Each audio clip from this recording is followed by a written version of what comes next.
prepara para lançar um ataque à bomba. Aviões de combate e homens lotam o convés.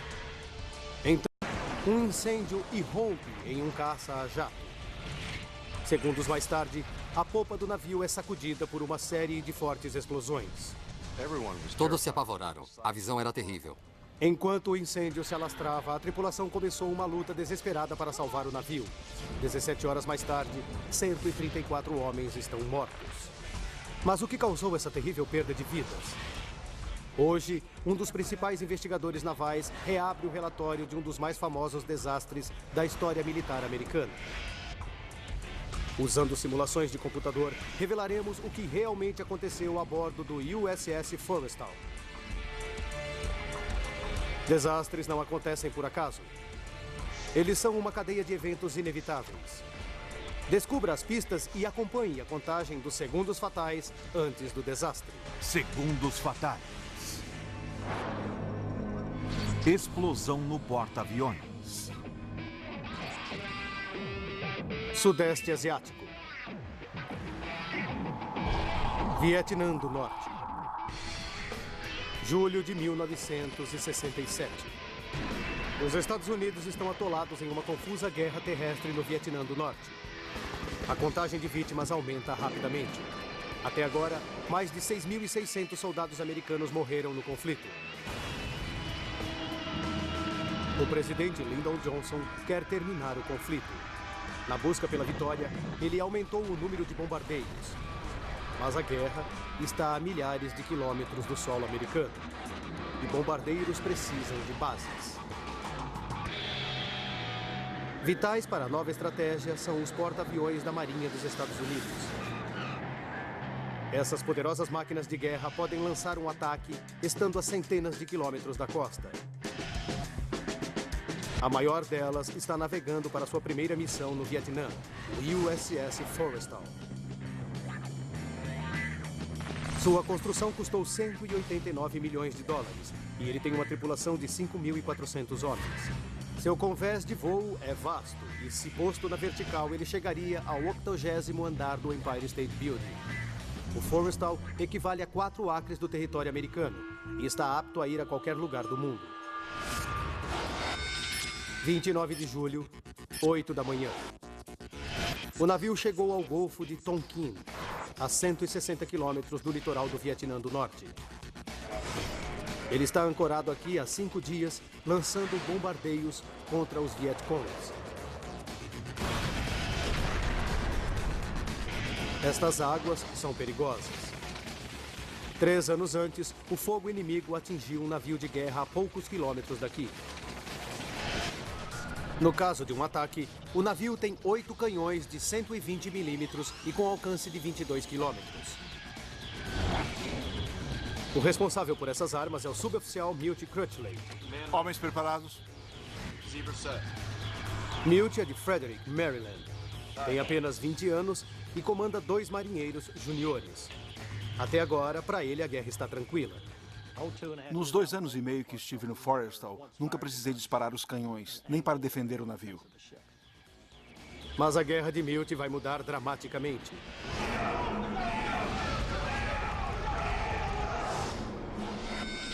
Nove da manhã. Uma missão de bombardeio está marcada para o meio da manhã.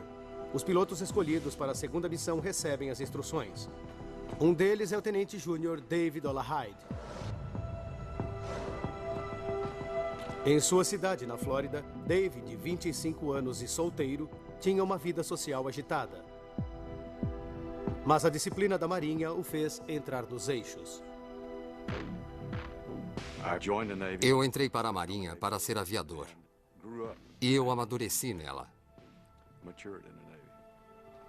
Voando com Dave nessa missão estará o seu amigo Fred White. Fred, de 32 anos, é homem de família. Ele e a esposa Mary Ann têm 3 filhos pequenos na Flórida. E para Fred, pilotar um jato de caça é sua ambição na vida.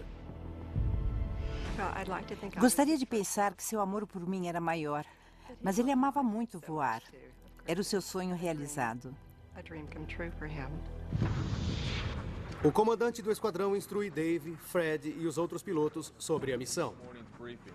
O alvo é uma linha férrea nos arredores de Hanoi, ao sul da fronteira com a China. Sua missão é destruí-la e interromper a rota de fornecimentos para o inimigo. Ele explica que hoje eles estarão carregando bombas diferentes. Um dia antes, o Forrestal recebera 8 toneladas de mísseis do navio USS Diamond Head. Mas os explosivos são velhos e em condições precárias. Alguns são da Segunda Guerra Mundial. Quando o oficial de armamento do Forrestal viu as bombas, decidiu livrar-se delas assim que possível. A missão de hoje é a 4ª de Dave em 5 dias, mas ele se sente tranquilo. Não esperávamos problemas no nosso voo naquele dia. Era rotina.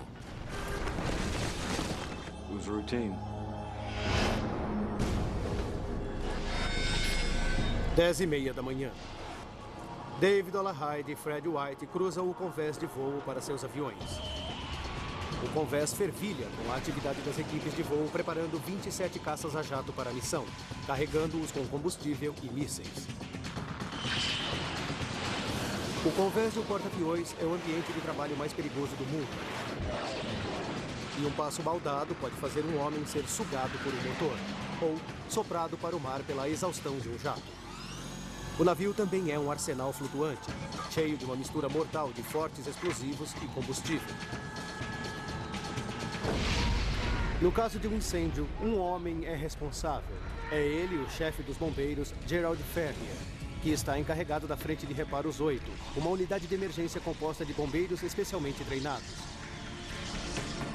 Os colegas o consideram o melhor do ramo. Tem 31 anos e 4 filhos. É do Arkansas. 10h32 da manhã. Enquanto completa sua checagem pré-voo, Dave repara nos mísseis que estão sendo colocados a bordo do seu caça. Um deles chama a sua atenção. É uma velha bomba que havia sido entregue no dia anterior, mas ele não se preocupa. A bomba era grande, não projetada para ser levada a alta velocidade, e toda enferrujada devido ao longo armazenamento. Mas não há tempo para preocupar-se. Há um horário a cumprir. Dave e Fred entram em seus cockpits e fazem os ajustes finais. A missão de bombardeio começa em poucos minutos. Os aviões são bombardeiros Skyhawk A4E. São jatos rápidos e ágeis, capazes de levar quase 3 toneladas de explosivos. 6 Skyhawk enchem o lado esquerdo depois do convés nos fundos do navio. 2 aviões separam o avião de Dave Dolarhyde do de Fred White. Sua função é bombardear a linha férrea, mas para isso precisarão de apoio. Do lado esquerdo, 7 jatos McDonnell Douglas F-4 Phantom. No comando do Phantom número 110 está o piloto Jim Bungert. Sua função é proteger a missão destruindo canhões antiaéreos no solo.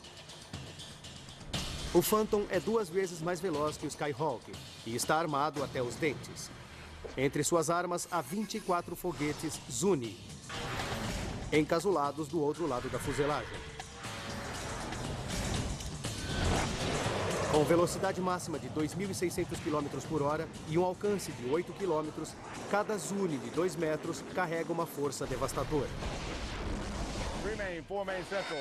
10h46 da manhã. O navio balança ao sabor do vento para dar aos aviões o máximo de pressão do ar para a decolagem.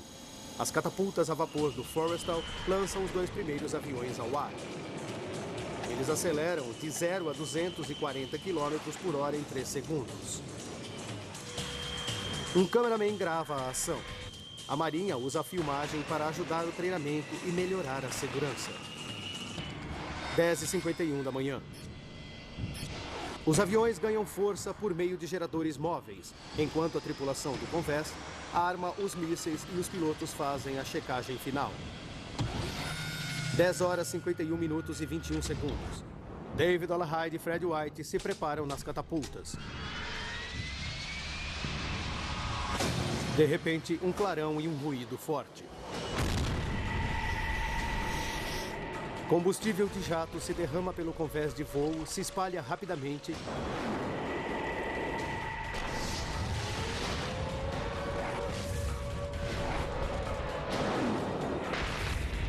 e um incêndio violento irrompe entre os aviões Skyhawk. As chamas envolvem Fred e Dave. Eles têm segundos para sair de seus cockpits ou serão queimados vivos. O maior porta-aviões do mundo, o USS Forrestal, está se incendiando. O combustível em chamas devasta o convés de voo. 10h52 da manhã. Os pilotos Fred White e Dave Dolarhyde lutam para sair de seus jatos incendiados. Mas têm poucos segundos para escapar. Em meio ao calor abrasador e à fumaça, Dave luta para soltar as correias dos ombros e das pernas. Eu estava apavorado, mas sabia que minha vida dependia de conseguir sair do avião. Ele finalmente se liberta e se prepara para pular, mas percebe que ainda está ligado ao seu cabo de oxigênio. Ele o arrebenta e se lança em um pulo de 3 metros para o convés de voo em chamas. Eu pulei pelo lado esquerdo do avião. Girei no ar e caí de lado. Dave sente um osso partir-se na parte baixa das costas e se contorce no convés sem poder se levantar. As chamas sobem em espiral, fora de controle, enquanto o chefe dos bombeiros, Gerald Farrier, corre para os Skyhawks incendiados. A fita mostra Farrier chegando ao incêndio armado apenas com um extintor manual. Ele solta um jato para ver se está funcionando e começa a atacar as chamas embaixo do primeiro Skyhawk.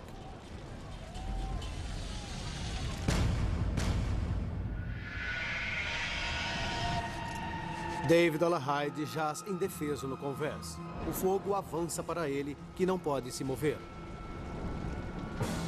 À volta dele, os feridos gritam em agonia. Todos estavam apavorados. A cena era horrível. O fogo e os estilhaços. Todos temiam ser o próximo. Dave olha para trás, para a fileira de Skyhawks em chamas. Alguns colegas pilotos ainda estão presos. Eu via pessoas correndo do fogo, algumas ainda no cockpit. Sem defesa contra o fogo à volta deles.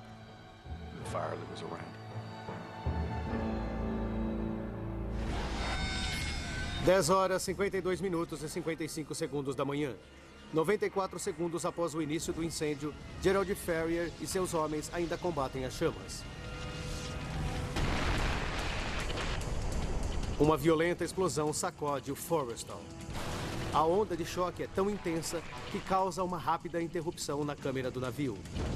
A explosão mata Gerald e a maioria de sua equipe de bombeiros instantaneamente. Então, 9 segundos mais tarde, outra grande explosão. Esta segunda explosão é mais violenta e sacode o super porta-aviões até o seu âmago. O impacto abre um buraco de 3 metros de diâmetro no convés até o seu centro. Combustível em chamas jorra pela brecha para o coração do navio. Sob o convés, homens são queimados vivos. Na confusão, membros da tripulação lutam para colocar a situação sob controle.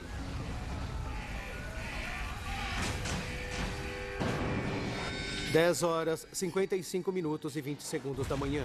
O incêndio havia começado há quase 4 minutos. Na sala de controle, Milt Crutchley e seus homens aguardam ordens, convencidos de que estão sendo atacados. Daqui, eles podem disparar os 8 canhões do navio e revidar o ataque. Mas uma fumaça negra entra pelas frestas e enche a sala. Eles colocam panos molhados nas frestas das portas. Milt sabe que se não impedir a entrada da fumaça, eles morrerão. A maioria das mortes em incêndios é causada pela fumaça. Mesmo longe das chamas, a fumaça pode matar. Dave Dolarhyde ainda está no chão do convés de voo. O tempo está passando e ele tem que sair dali para não morrer queimado ou em uma outra explosão. A adrenalina corre por seu corpo e, apesar da dor de fraturas no quadril e cotovelo, ele tenta se levantar, ouvindo as bombas atrás de si. Será que ele sairá a tempo? O fogo estava por toda parte e eu só pensava em escapar. Dave se afasta alguns metros do acidente e uma terceira explosão o derruba.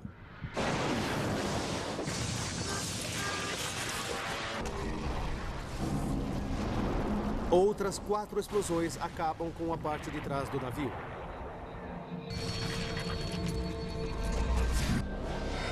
Às 10h57 da manhã. O incêndio começou a menos de 6 minutos e o navio corre sério risco de afundar. Condition zero throughout the ship. Os alarmes soam e portas à prova d'água se fecham por todo o navio. Esta é a condição zebra, lacrando os compartimentos danificados para limitar a ação do fogo. Mas fechar as escotilhas corta muitas rotas de fuga. E os homens de Milt Crutchley temem que estejam presos. Eles me olhavam como se dissessem: você vai nos tirar vivos daqui ou não? Há uma saída. Uma escotilha na sala de controle de canhões leva a uma plataforma do lado de fora do navio. Milt chama a ponte para checar se a plataforma está em segurança. E lhe dizem que está em chamas. Ele precisa encontrar uma outra rota de escape. 10h58 e 20 segundos. Membros da tripulação veem o corpo imóvel de David Olarheide no convés. Eles o levantam e, para surpresa de todos, ele ainda está consciente. Ele é levado para a segurança, na hora certa. Eles chegarão à enfermaria, mas Dave teme que o perigo não tenha acabado. Ouvíamos o barulho no convés do hangar acima de nós e sabíamos que o incêndio continuava. Mas o fogo já não é mais a principal ameaça. A tripulação bombeou milhões de litros de água do mar para dentro do navio para combater o fogo. Em uma virada cruel, eles se colocaram em grande perigo. O USS Forrestal e 5.400 homens estão próximos de um naufrágio.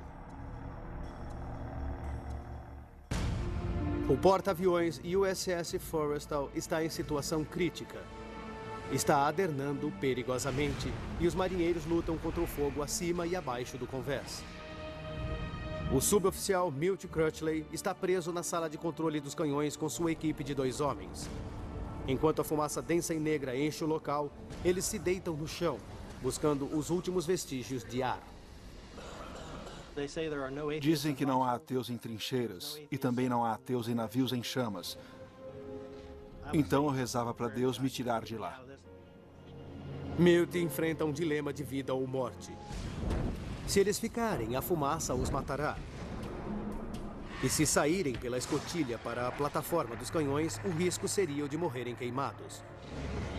Em uma tentativa desesperada de achar uma saída, Milt conduz os homens por um corredor cheio de fumaça. Cada porta é um beco sem saída. E Milt e os homens estão sufocando. Ele tem poucos minutos para salvá-los e a si próprio. No convés em chamas, a tripulação em choque agora enfrenta outra emergência. As 80 mil toneladas do Forrestal estão prestes a virar para a esquerda. E se isso acontecer, 5.400 homens afundarão com ele. Tripulantes frenéticos correm para os tanques de combustível para bombear óleo de um lado a outro do navio. Eles precisam equilibrar o peso ou o navio estará perdido. Do outro lado do convés, milhares de quilos de explosivos crepitam em temperatura extrema. O capitão Belling ordena que a tripulação se livre de qualquer coisa que possa detonar. Eles jogam no mar aviões de milhões de dólares e toneladas de bombas. Abaixo do convés, Milt ainda não achou uma saída. E ele e seus homens estão sufocando. Sua única alternativa é levá-los de volta para a sala de controle dos canhões. Ele percebe que sobrou uma rota de fuga, a escotilha para a plataforma dos canhões em chamas. Ele foi avisado que um inferno os espera do outro lado. Mas a escotilha é sua única esperança. Pois em vez de fogo, ar fresco. O primeiro sopro de ar fresco é como um elixir de vida. Ele o rejuvenesce. De alguma forma, esta parte da plataforma dos canhões escapou do fogo. Milt e seus homens sobem para o convés exaustos, mas felizes. A adrenalina parou e nós três também. Tivemos muita emoção para um dia. E agora só queríamos sentar ali e descansar, sorvendo o ar e felizes por estarmos vivos.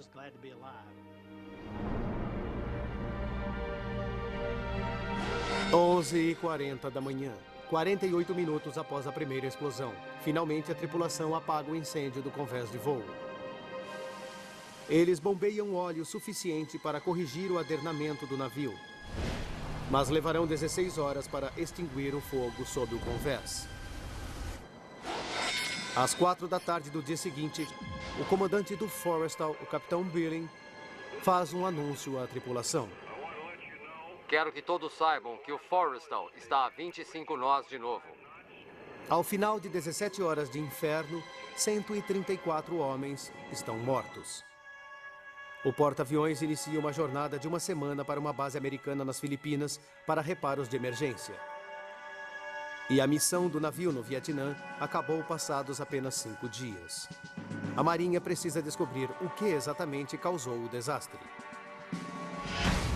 O que deu início ao fogo? Como pôde ficar tão fora de controle? O que causou as múltiplas explosões? E por que tantos morreram? Hoje, mergulhando nas investigações, poderemos desvendar os fatos por trás de um dos piores episódios na história naval americana e investigar arquivos confidenciais que contêm a chave do incidente. Um dia após o quase naufrágio do navio, a Marinha Americana ordenou uma investigação profunda. As descobertas levam a uma completa vistoria nos procedimentos de segurança. Este homem tem interesse profissional no Forrestal. O comandante Bob Stanley é um dos principais investigadores da Marinha Americana e está bem posicionado para julgar o impacto histórico desse desastre. O incêndio do Forrestal foi um divisor de águas na história da aviação naval em termos de danos causados por um acidente. A investigação da Marinha Americana do desastre do Forrestal também é considerada um divisor de águas. Para investigadores como Stanley, é o modelo para sua profissão, e ele usa suas credenciais para ter acesso ao documento da investigação oficial do USS Forrestal. Pela lei federal, é proibido filmar o conteúdo do relatório. Mas Stanley concordara em reabrir o caso para que pudéssemos saber como os primeiros investigadores navais o solucionaram. O homem que conduziu a investigação do Forrestal foi o contra-almirante Forsyth Massey. Massey é falecido. Mas em 1967, o respeitado oficial arriscou sua reputação ao jurar que chegaria ao fundo do desastre do Forrestal. Sua prova principal é a gravação da câmera a bordo. E Massey pede cópias do filme, esperando que isso revele tudo. O sistema de auxílio de pouso ao pilotar por televisão ou PLAT não é uma câmera comum. Um link de radar exibe a velocidade da aeronave em um mostrador no alto da imagem. O filme da câmera PLAT deverá ajudar Massey a analisar o desastre do Forrestal 4A4. Pouco antes de o incêndio começar, o cameraman gravou 2 aviões decolando. Depois, enquanto esperava para filmar as próximas decolagens, algo chamou a atenção do operador. E ele rapidamente vira a câmera para a esquerda e captura o incêndio que se alastra no convés posterior. Mesmo em preto e branco e com chuvisco, devido sofrer interferência eletrônica do poderoso radar do navio, o filme é rico em detalhes. Massey o analisa tomada por tomada. Com olhos de investigador para detalhes, Massey descobre uma pista escondida na filmagem. Pista essa que será a chave para compreender como 134 membros da tripulação do USS Forrestal perderam a vida. Em 1967, o contra-almirante Massey havia investigado um incêndio de enormes proporções no porta-aviões USS Forrestal. E hoje, o principal investigador da Marinha Americana, Bob Stanley, obteve acesso ao relatório oficial confidencial de Massey. Fiquei impressionado ao ler o relatório do almirante Massey. Eles utilizaram as mesmas técnicas e metodologia que usamos hoje. Foi um relatório muito acurado. Stanley quer saber como Massey solucionou o mistério. O relatório de Massey revela que uma câmera a bordo gravou as cenas horríveis no navio. A filmagem é uma grande ajuda, mas há uma desvantagem. A câmera está virada para o lado errado quando o fogo se inicia. Quando ele vira para a esquerda, o fogo já se alastrara. Angustiantemente, estão faltando os primeiros 5 segundos da ocorrência. E Massey sabe que esses 5 segundos poderiam revelar o que causou o incêndio. É agora que sua atenção obsessiva por detalhes irá compensar. Ao analisar esses primeiros 5 segundos antes que a câmera seja virada para filmar o incêndio, Massey nota um clarão ao lado do avião no convés frontal. Ele assiste a fita várias vezes. Ali, um clarão perfeitamente discernível sob o avião prestes a decolar. Esse caça a jato está na pista indo para a frente do porta-aviões.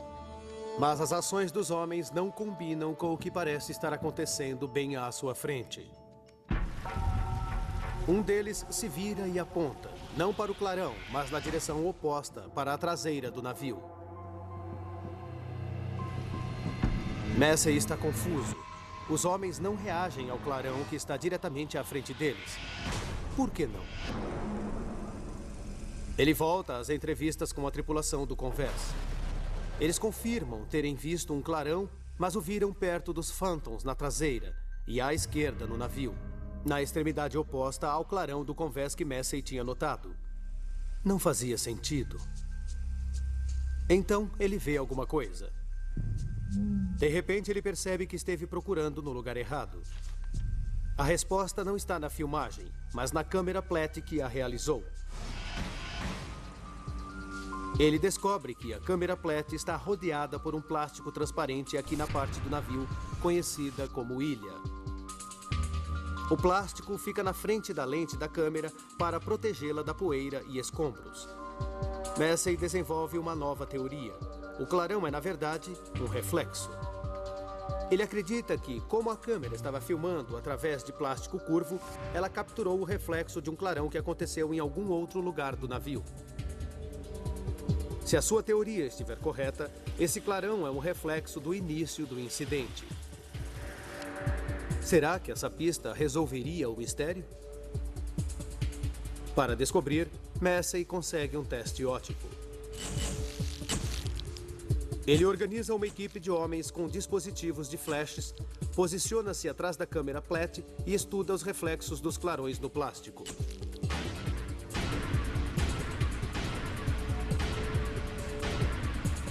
Finalmente, um clarão reproduz perfeitamente o clarão original no plástico segundo antes de começar o incêndio. Isso o ajuda a localizar o ponto exato onde o clarão aconteceu. Agora, analisando planos detalhados do convés, baseados na gravação da câmera Platt e aplicando geometria básica, Massey desenvolve uma teoria sobre o que originou o desastre. Ele raciocina que o clarão deve ter vindo do Phantom na extremidade do convés posterior. Esse avião é um Phantom 110, o caça de Jim Bungert. De alguma forma, de acordo com a teoria de Massey, o Phantom 110 lançou um foguete que atingiu o avião Skyhawk 405, diretamente oposto a ele. Mas isso faz surgir mais perguntas do que respostas. Como um foguete, um Zuni de 2 metros, atravessa o convés e causa tamanha devastação? Cada Phantom tem um mecanismo de segurança embutido exatamente para impedir isso. Tripulantes altamente treinados seguem procedimentos detalhados de segurança. O que deu errado? Foi erro humano? Uma falha elétrica? Ou mesmo um problema nos procedimentos de segurança do Forrestal? Com tantos outros Phantoms na ativa, mais desastres poderão ocorrer na Marinha Americana? Massey precisa verificar os mecanismos de segurança no Phantom de Bungert para descobrir por que eles falharam. Mas o jato de Bungert está no fundo do mar. Por isso, Massey procura outro Phantom. Para entender o que Massey descobriu, nosso investigador de hoje, Bob Stanley, precisa descobrir um Phantom de idade similar. Os F-4s saíram da ativa desde 1996. Mas o Museu Nacional de Aviões de Guerra, em Horseheads, Nova York, possui um bom exemplo.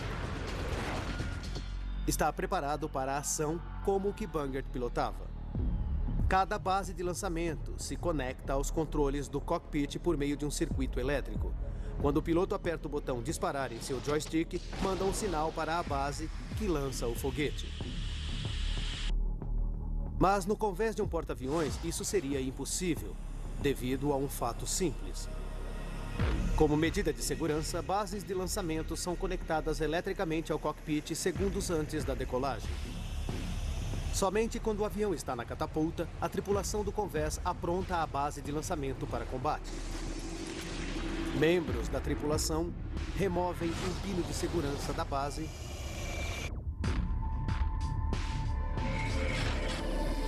e o colocam em um dispositivo chamado Pigtail. Isso feito, o Pigtail completa o circuito elétrico entre as bases de lançamento e o joystick do piloto. Agora, se um foguete Zuni é liberado acidentalmente, como nesta demonstração, ele é disparado sem causar danos para o mar. O sistema todo deve ser seguro.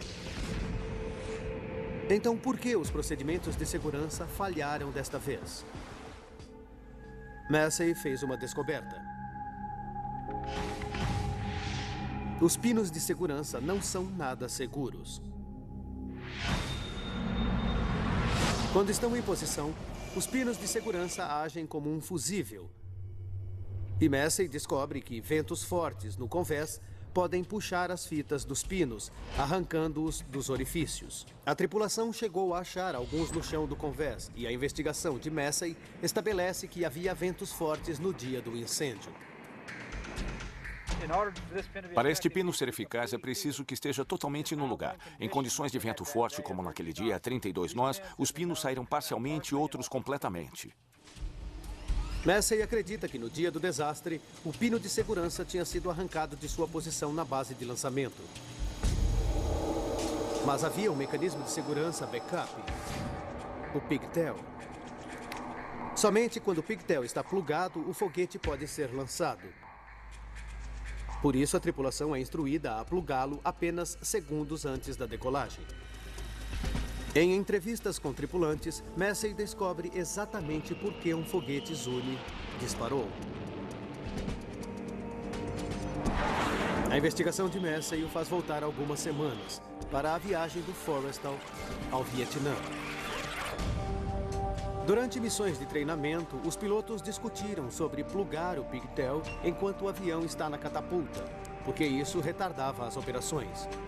Se houver um defeito, o avião tem de ser removido da catapulta, e isso atrasaria os outros aviões em fila para decolar. Os pilotos enfatizam que, em situação de combate, uma demora assim pode ser fatal. Massey descobre que exatamente um mês antes do incêndio, enquanto Forrestal ainda navegava para o Vietnã, o Comitê de Coordenação das Armas reuniu-se para discutir a preocupação dos homens. Decidiu-se que as tripulações de voo poderiam ignorar o protocolo da Marinha no tocante à conexão dos pigtails. Daqui em diante, eles poderiam plugá-los não quando os navios estivessem com a catapulta de frente para o mar, mas quando estivessem no convés posterior, de frente uns para os outros. A ordem jamais foi oficial, mas a tripulação acatou de imediato a decisão do comitê. Depois de plugar o pigtail, o avião adquire total força elétrica, da fuselagem até os lançadores de mísseis. Massey agora sabe que não há nada para impedir que um pulso elétrico chegue à base do Phantom e dispare um foguete. Está claro que um pulso elétrico o ativou. Mas de onde ele veio? Esse é o próximo quebra-cabeça e o maior mistério de todos. Será que o piloto Jim Bankert apertou o detonador? Massey ouve novamente uma gravação de sua entrevista com Bankert. Sob juramento, o piloto declara que usou um interruptor apenas para ligar a força do avião. Massey decide continuar verificando Bankert e descobre que o piloto tem uma folha de serviço impecável e que é um dos oficiais de segurança do navio. Massey acredita em Bankert, mas isso não ajuda a rastrear a origem do pulso elétrico. Ele ouve várias vezes o testemunho de Bankert.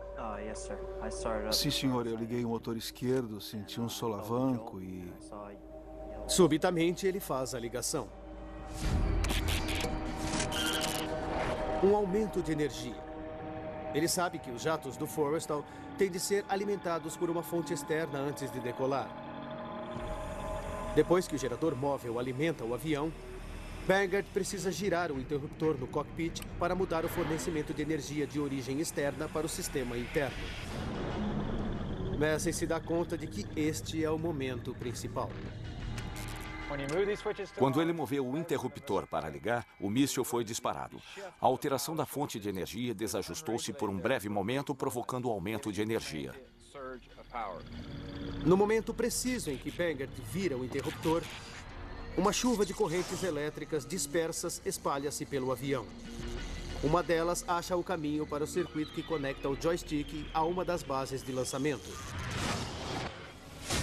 Sem o pino de segurança e o pigtail plugado, a corrente atinge a base e dispara o foguete mortal.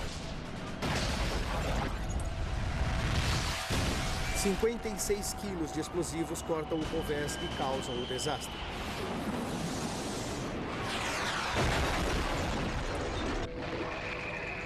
É uma descoberta incrível.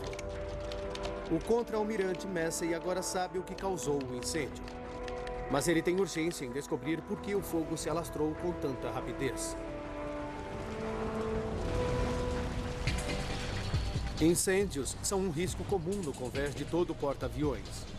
E a média é 1 a cada 5 dias no Forrestal.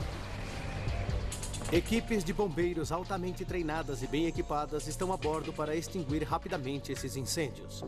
Então, por que falharam de forma tão catastrófica para apagar este? Massey olha a filmagem da Platt para investigar como a tripulação reagiu ao incêndio original. Quando o fogo irrompeu, o oficial-chefe dos bombeiros, Gerald Ferrier, corre para os Skyhawks, levando apenas um extintor manual. Outros membros de sua equipe de 8 homens agarram as mangueiras. Porém, há apenas 94 segundos depois do início do fogo, e quando ocorre a violenta explosão, tudo muda. Gerald Ferrier morre em uma fornalha. Outros 5 bombeiros são mortos instantaneamente. E a explosão fere outros 3 da equipe. Em questão de segundos, os bombeiros treinados estão fora de ação. Agora são os homens sem treinamento que lutam contra o inferno. Como a fita original mostra, eles usam água e espuma. Mas um experiente investigador de acidentes como Massey reconhece que esse é um erro desastroso. A tripulação deveria usar apenas espuma.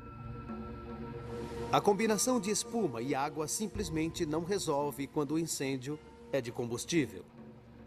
A espuma cobre as chamas, agindo como um cobertor protetor, mas a água leva a espuma, permitindo que o fogo se alastre. Pior ainda, a água carrega o combustível em chamas em sua superfície. Inadvertidamente, a tripulação, na verdade, espalhou o fogo. Foi um incêndio incontrolável naquele momento para a tripulação. Eles ficaram devastados e não tinham treinamento para conter o fogo no Forrestal. Agora, Massey sabe por que o fogo espalhou-se tão rapidamente. Mas isso ainda não explica o maior mistério do Forrestal. O que causou a série de explosões mortais matando tantos tripulantes? O investigador de acidentes navais Forsyth Massey agora sabe o que provocou o desastre do Forrestal. Um foguete Zuni atingiu um jato Skyhawk. Mas Massey ainda precisa da resposta para o maior mistério de todos. O que causou as violentas explosões? Revendo a fita do desastre, Massey fica intrigado com as ações do oficial-chefe de bombeiros Gerald Ferrier. Na fita, ele não usa roupas protetoras e carrega apenas um extintor de incêndio. O que Gerald acha que pode conseguir? Ele teria sabido que toda bomba tem o que chamam de cook-off time, o tempo que a bomba leva para explodir quando exposta a calor extremo. Geralmente, as bombas a bordo de um Skyhawk têm um cook-off time de 2,5 minutos antes de detonar, dando a um homem com um extintor tempo para esfriá-la. Mas agora, pela primeira vez, Gerald Ferrier deve ter percebido que estava lidando com algo inteiramente diferente. As bombas queimando no convés eram velhas e enferrujadas, e elas haviam sido entregues no Forrestal no dia anterior. Ele não sabia quando elas explodiriam.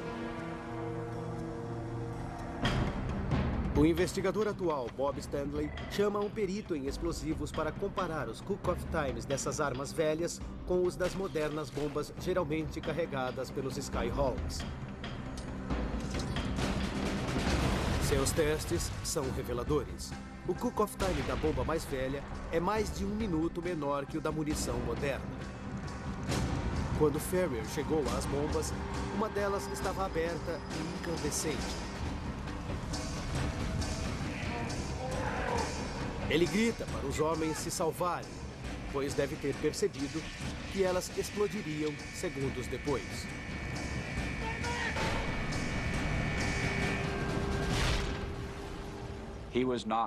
Ele não se preocupou com a própria segurança e sacrificou sua vida tentando salvar o navio. No total, 7 das velhas bombas a bordo do Forrestal explodem. Estivessem os Skyhawks armados como habitualmente, Gerald teria tido 1 minuto a mais para impedir a explosão. E isso, de acordo com o perito em explosivos, seria tempo suficiente para impedir que as bombas explodissem. Se tivéssemos tido mais 60 segundos, teríamos conseguido controlar o fogo mais rapidamente, o que teria impedido outras bombas de explodir. Em seu relatório final, Massey confirma que a decisão de armar o Forrestal com bombas velhas e danificadas foi a causa de muitas das 134 mortes. As velhas bombas estavam a bordo porque, em 1967, as Forças Armadas Americanas estavam ficando sem explosivos.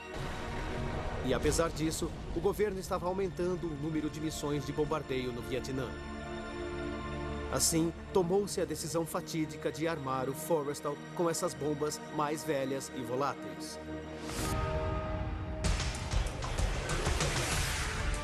Hoje, revendo os eventos daquele dia e seguindo as provas descobertas durante a exaustiva investigação, podemos finalmente revelar a cadeia de eventos que destruiu o USS Forrestal e matou 134 homens. 10h45 da manhã. Um gerador móvel alimenta o Phantom 110 no Forrestal e um armeiro pluga o Pigtail. 10h51 e 21 segundos. O piloto Jim Banger gira o interruptor. Uma corrente elétrica avança pelo jato de caça. O pino de segurança não está em posição. Não há nada para deter a corrente que segue para a base de lançamento e ela ativa um foguete Zuni.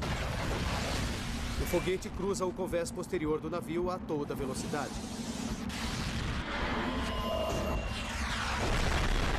Ele bate no tanque de combustível de outro avião, um Skyhawk 405, liberando 400 galões de combustível de jato que pegam fogo.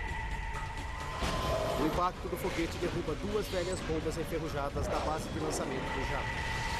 Cada uma delas contém 453 quilos de explosivos. A primeira explodirá em 94 segundos. 64 segundos para o cook-off da bomba. Dave Dolarhyde finalmente se liberta e pula de uma altura de 3 metros. Na queda, ele fratura o quadril e o cotovelo. 60 segundos para o cook-off. Gerald Ferrier tenta desesperadamente esfriar as bombas. 30 segundos para o cook-off. Fred White ainda está preso em seu cockpit. 10 segundos para o cook-off. Gerald Ferrier deve ter percebido que seus esforços são em vão. A primeira bomba chega ao ponto de cook-off, explodindo e matando 27 homens instantaneamente. Nos 4 minutos seguintes, mais 6 bombas explodem, liberando 40 mil galões de combustível de jatos que pegam fogo.